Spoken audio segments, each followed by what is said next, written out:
Okay, in this video, we're gonna build off the last video where we cleaned our QuickBooks customer list. And now I'm gonna show you how to take that list from QuickBooks that we just cleaned and populate that into the NetSuite import template. I'm gonna also share a couple other thoughts on some of these fields and what's important and what isn't. So to start, the external ID, right, that's the first column. And what I would recommend, so you can't actually get the QuickBooks like identifying number, at least through the standard user interface. So what I would recommend doing is actually just adding a NetSuite ID here, and you can just put like customer 001 or something and just populate this down. And there's a couple benefits to doing this. This will make it easy for you to identify this customer in NetSuite corresponds to this customer in QuickBooks. And that's really important, especially if you realize you forgot a field or you need to make an update later. And so what I'm going to do is I'm just going to go ahead and put in a formula and just copy it there. And so now I've got my customer ID, and that's going to populate there. Customer ID, I'm just going to leave this blank. It does, so it says it's required, but you don't have to put something. NetSuite will just define an ID for you. So in this case, I'm not going to use that. And so because I'm not going to use it, I'm actually just going to delete it. And then, okay, so this is one of the first fields that I want to kind of dive into a little bit. There's a field called, is this an individual or not? And there's a lot of work to determine whether a customer or vendor is an individual or not. But to be frank, like this field is simply for organizing your customer or vendor list if you want to know whether they're an individual or not. There's no differentiating functionality of this field, whether you set that as true or false. So in my opinion, if you're not really interested in this field, I wouldn't waste the time trying to figure out whether your customer or your vendor list whether the person's an individual or not. I would just put false for all of them and then just populate the company name. And in this case, that's what I'm going to do.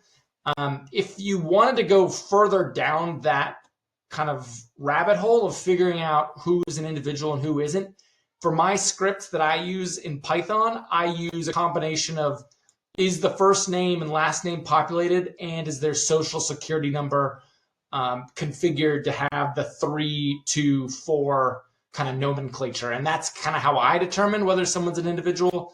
But I think that's a lot of work to do in Excel and not really worth the effort. So I'm going to set this to false for everybody, and then we'll just leave that there. And then the company name, so this is going to be that field where we adjusted it to be just the child. So we're going to populate that there. The first name, middle name, last name, we don't need those because we set individual to be false. So I'm going to delete those. Subsidiary, in this case, let's just assume that we're going to set this, we'll assume that our subsidiary is internal ID 1. And so I'm going to put that there. This representing subsidiary, this field is not really applicable for uploads. This is related to intercompany. So I'm just going to delete that. Email, I'm going to populate that. We've got our email field, so I'm just going to populate that there. My phone number will be my phone number field. Status. So this would be kind of more if you had a real CRM. I think in this case, you probably want to just default everything to closed 1. So I'm just going to populate that there. If you have a sales rep field, I believe QuickBooks does track sales rep. I don't think we're using that. So in our source example data, I'm just going to remove that. Lead source, again, that's kind of more of a CRM type. Okay, so now we get to the parent, right? And so here, what we're going to do is we're going to grab the name of the parent company. So we'll put that there. It's a 0 for now. Category would be if you wanted to track, if you had a customer category. Again, we're not using that in our sample data, but that is available. Our inactive, we don't need that. Contacts, we're going to exclude that for now. Account number, we're not using that. Primary currency, I'm just going to assume it's US dollar. Terms, we didn't have that in our data, so I'm just going to assume net 30.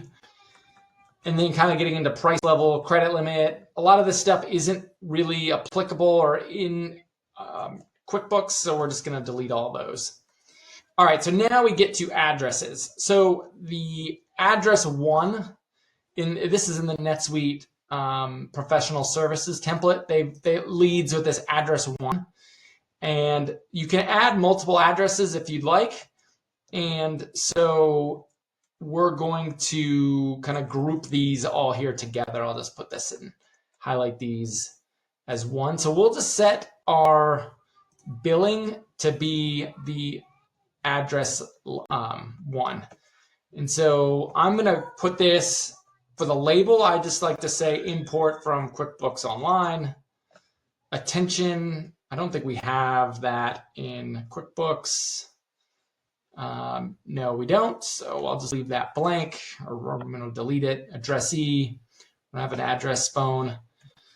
But you can kind of see how I'm doing this, right? I'm just kind of populating the fields as we go with the live formulas, mostly because that way we can kind of preserve the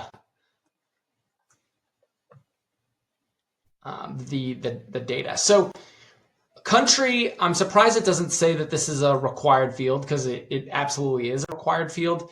And so if I were cleaning the country, I mean, you really kind of need to go off of what's in the QuickBooks data. The other thing to point out about your NetSuite countries is that there's no internal ID for countries, so you have to spell it exactly right, which is slightly annoying.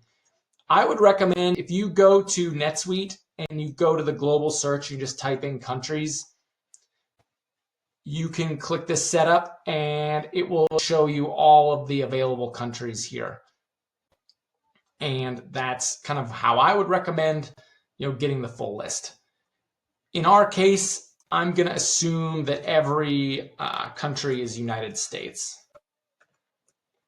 And then because I'm pulling in to start, I'm pulling in the billing address. I'm going to set this to be true for the default billing and false for the default shipping, right? And I'm going to do the exact same thing for address 2.